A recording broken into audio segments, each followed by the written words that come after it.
వైఎస్ఆర్ కడప జిల్లా జంబలమడుగు మండలం గండికోటలో 17 ఏళ్ల ఇంటర్ విద్యార్థిని హత్యకు గురి కావడం సంచలనంగా మారింది. ప్రియుడే కిరాతకుడిగా మారి ఈ ఘాతుకానికి పాల్పడి ఉంటాడని మొదట అనుమానించారు. కానీ ఆమె హత్య కేసులో అతడి ప్రమేయం లేదని పోలీసులు గుర్తించారు. మరి ఈ హత్య చేసింది ఎవరు అనే కోణంలో పోలీసుల దర్యాప్తు కొనసాగుతోంది.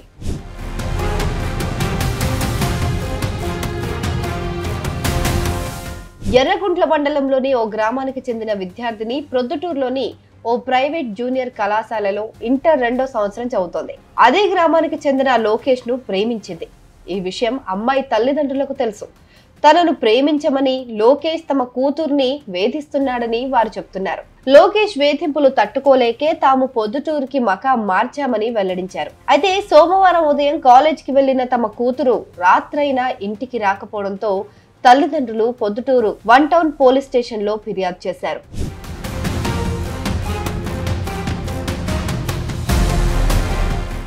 మరోవైపు సోమవారం రాత్రి రంగనాథ స్వామి ఆలయంలో ఒక బ్యాగును గుర్తించిన పురావస్తు శాఖ సిబ్బంది జమ్మలమడుగు పోలీసులకు సమాచారం ఇచ్చారు. మంగళవారం విద్యార్థిని కుటుంబ సభ్యులతో పాటు పోలీసులు గాలింపు చర్యలు చేపట్టారు. రంగనాథ స్వామి ఆలయం వెనకాల ముళ్ల పొదల గుట్టల్లో విగత జీవిగా యువతి ఉన్నట్లు గుర్తించారు. కేసు నమోదు చేసుకున్న పోలీసులు దర్యాప్తులో భాగంగా సీసీటీవీ ఫుటేజీలు పరిశీలించారు. విద్యార్థిని లోకేష్ కలిసి బైక్ పైన గండికోట వెళ్తున్నట్లు సోమవారం ఉదయం 8:32 సమయంలో టోల్ గేట్ వద్ద ఏర్పాటు చేసిన సీసీటీవీ ఫుటేజ్ ద్వారా పోలీసులు గమనించారు.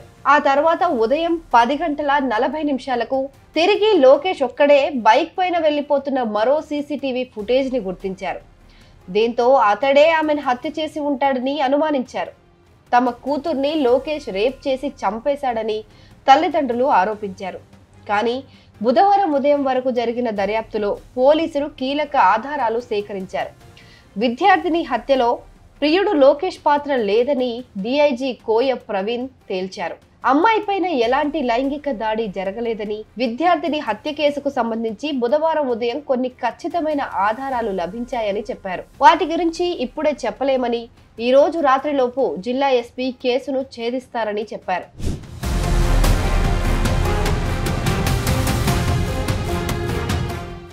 జిల్లాలో చాలా దురదృష్టమైన సంఘటన జరిగింది.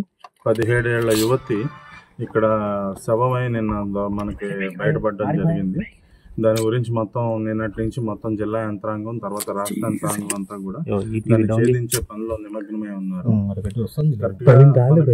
ఆనమాళ్ల ప్రకారం ఆ యువతిని ప్రియుడు వచ్చి సుమారు 8 గంటల సమీపంలో గండికోటకి వాహనం మీద తీసుకొచ్చిన తర్వాత ఒక ప్రైవేట్ లాడ్జ్ లో 2 గంటలు ఇద్దరు గడిపారు. గడిపిన తర్వాత గండికోట కోట గుమ్మం దగ్గరలో 10:40 విడిచిపెట్టి ఆయన ఆ ప్రియుడు వెళ్ళిపోవడం జరిగింది. తర్వాత 11 గంటల సమీపంలో ఈ రంగనాయక స్వామి మందిరంలో ఆమె బ్యాగ్ వేసుకుని నడుచుకుంటూ ఉంటాం అనేది మనకి తెలిసింది. తర్వాత ఏం జరిగింది అనేది తెలియదు. నిన్న ప్రొద్దుట ఆమె శవమై మనకి ఇక్కడ ఈ రంగనాథ స్వామి ఆలయం వెనక భాగంలో ఆమె శవం పడి ఉండటం, ఆమె ఏమంటారు టాప్ పైన వేసుకున్న వస్త్రాలు ఒలిచి వేసి ఉండటం అన్నీ చూసాం. చాలా దిగ్భ్రాంతి కలిగించింది. దీని మీద మనం అన్ని కోణాల్లోనూ ప్రస్తుతం అన్ని కోణాల్లోనూ దర్యాప్తు చేస్తున్నాం. దీనికి సంబంధించి మనకి కీలకమైన క్లూలు ఈ రోజు ఉదయం మనకు లభించడం జరిగింది. ఇంతవరకు మనం అంటే ప్రామాణికంగా మనం చెప్పగలిగింది ఏంటంటే ఆమె హత్య చేయట్లో ఆమె యొక్క ప్రియుడు పాత్ర అనేది ఏమాత్రం లేదు. అది మనం రూల్ అవుట్ చేసాం. ఎవరు చేశారనే దాని మీద అయితే మనం ఖచ్చితమైన క్లూస్ అయితే మనకి ఈ రోజు ఉదయం లభించడం జరిగింది. ఉదయం కూడా కాదు, మేము ఇక్కడికి వచ్చే సమయంలోనే మాకు లభించాయి. అదేమిటనేది పూర్తిగా ఛేదించిన తర్వాత నాకు రేపు నేను సీఎం ప్రోగ్రామ్ ఉండటం వల్ల నేను కర్నూలు నంద్యాల వెళ్లాల్సి ఉంది. మీకు సాయంత్రానికి ఎస్పీ గారు జమ్మలమడుగులోనే ఎస్పీ గారు డిఎస్పీ గారు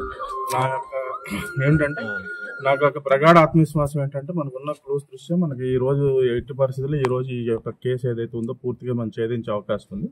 మీకు ఈ రోజు సాయంత్రం 9 గంటల లోపు ఎస్పీ గారు డిఎస్పీ గారు మీకు పూర్తి వివరాలు తెలియజేస్తారు. ఇప్పుడు ప్రస్తుతానికి మనం ఏమి చెప్పలేమండి. మనకైతే కీలకమైన ఆమె పైన ఎటువంటి లైంగిక దాడి అయితే జరగలేదు. ఆమె అయితే శవమై పడి ఉన్నారు. పైన వస్త్రాలు తొలగించున్నాయి. ఏమిటనేది మనం ఒక క్లూ అయితే దొరికింది. నిన్నటి నుంచి అనుమానం ఉండింది. వాళ్ళు మనకు ఈ రోజు పొద్దున్న ఉదయం 11-12 టైం ఎంత, ఈ రోజు అయితే ఉదయం అరౌండ్ సుమారు 12 గంటల సమయంలో కీలకమైన ఆధారాలు మనకు లభించాయి. సాయంత్రానికి మేము మా ఎస్పీ గారు, డిఎస్పీ గారు పూర్తి వివరాలు మీకు తెలియజేస్తాం. అంటే వాళ్ళ కుటుంబ సభ్యులు ఇక్కడికి వచ్చారు లోకేష్ వెళ్ళిన తర్వాత? అది వచ్చారు. ఆయన వాళ్ళ పెద్దనాన్న కొడుకు అయితే రావడం జరిగింది. వచ్చి వెంటనే 20 నిమిషాల్లో వెళ్ళిపోయాడు. సో మనకు ప్రస్తుతానికి ఏమిటనేది పూర్తి తెలీదు. మనకైతే కొన్ని సర్టన్ క్లూస్ అయితే దొరికాయి. అది మీకు ఎస్పీ గారు ఖచ్చితంగా మీకు చేస్తారు.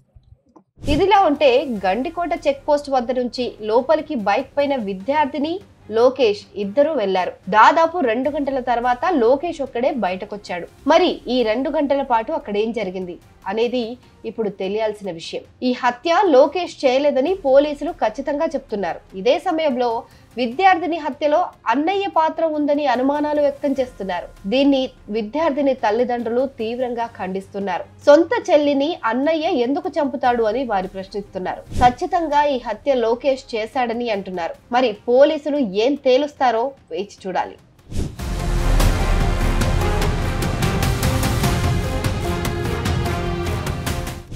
ఏం చెప్పాలి, మీడియాకి మేము చెప్పింది రావట్లేదు సార్.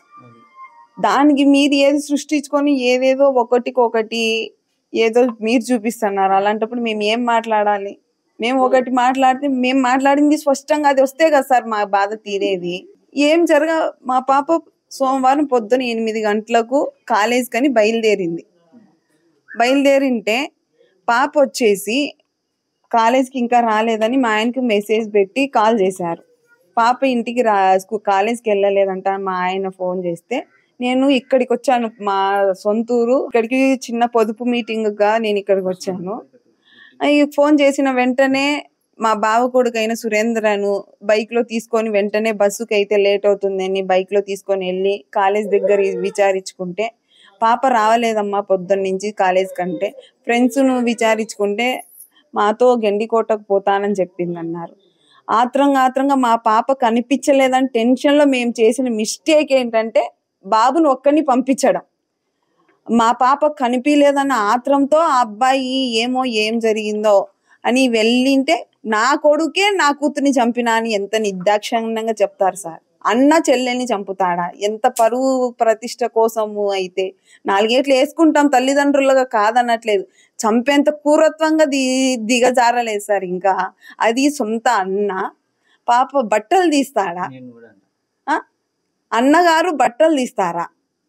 గొంతు బీసికి చంపేసినారా? అదే మీకు వచ్చిందా రిపోర్ట్స్ లో? ఒప్పుకుంటా. పాప ఒంటి మీద కాళ్ళు, గాయాలు, ఇవన్నీ పోస్ట్ మార్టం వచ్చిన తర్వాత కదా మీరు మాట్లాడాలా. పాపను పోగొట్టుకున్న బాధలో మేముంటే మళ్ళీ రిటర్న్ గా మా మీదే కంప్లైంట్లు. అత్యాచారం జరగలేదని మీరు చెప్తున్నారు, కానీ రిపోర్ట్ ఇంకా రాలేదు కదా. అధికారులకు దగ్గరకు వచ్చిందమ్మా, దానిపైన వాళ్ళు వేరే ఆలోచన చేస్తున్నారు. ఎందుకు రిపోర్టులో రేప్ జరగలేదు అని తెలిసిన టైంలో ఇంకా వేరే ఆలోచన ఏం చేస్తారు మీరు చెప్పండి. వేరే ఆలోచన అంటే మరి ఆ పాప ఎలా చనిపోయిందన్న మాకు తెలియాలి కదా. ఒంటి మీద గాయాలు ఎందుకు వచ్చాయి? రేపు జరగలేదు మేము కూడా ఒప్పుకుంటాము, మరి గాయాలు ఎట్టొచ్చాయి పిల్ల మీద? ఆ గాయాల కల కారణాలు చెప్పండి. మరి డ్రెస్ లేకుండా లగ్నంగా ఎట్లా పడింది? మీకు తోడుబుట్టిన వాళ్ళు లేరా? మీకు తోడుబుట్టిన వాళ్ళు తల్లిదండ్రులు అమ్మగారు లేరా? మీరు కోపం చేసుకోరా చెల్లెళ్ళ మీద? ఏదన్నా చిన్న మిస్టేక్ మీ చెల్లెళ్ళు చేస్తే ఇంత దారుణంగా బట్టలు తీసి మరీ చంపుతారా? చెప్పండి. మేము అలాగే చేసుకుంటాము, మా ఇళ్లలో ఇట్లా పద్ధతి ఉంది కాబట్టి మీరు కూడా అట్నే చేసినామని మాట్లాడతారా? మాట్లాడండి. కానీ దేవుడు అనేవాడు ఒకడు ఉంటాడు, నిజాలు తెలుస్తాయి. నా కూతురు ఎంత దుర్మార్గం, ఎంత దయనీయ పరిస్థితుల్లో చూసుకున్నామో మాకు తెలుసు. అలాంటి పరిస్థితే మేమే మాటలు పడుతున్నాం, మేమే మా పిల్లని చంపుకున్నాం అంటున్నాం. మా పిల్లను మేము ఎక్కడో గండికోటకు తీసుకుపోయి 10 మంది నగ్నంగా అంత చెప్పుకోవాల్సిన అవసరం లేదు, ఇంట్లోనే చేసుకునే వాళ్ళం. ఇంకేంటో న్యాయం చెప్పండి. మేము మాట్లాడింది వెయ్యండి, వేరేది ఎందుకు వేస్తున్నారు?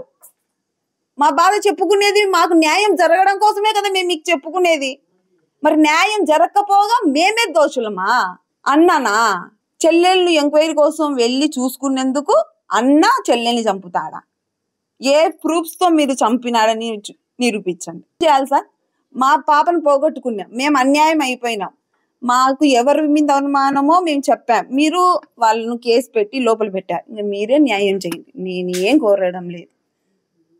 ఇంతకు మించి నేను మాట్లాడే ఓపిక నాకు లేదు సార్. నా కూతురు పోయిన దుఃఖంలో ఉండా, ఎన్ని మాట్లాడినా ఏం జరిగినా నా కూతురు తిరిగి రాదు. తిరిగి తెస్తారా చెప్పండి? మరి ఇంక నేను ఏం కోరాలి? న్యాయం పోలీసు వాళ్ళనే కోరుతాను. వాళ్ళు ఏం చేస్తారో చెయ్యండి, వాళ్ళు చేస్తే నేను తీసుకుంటా.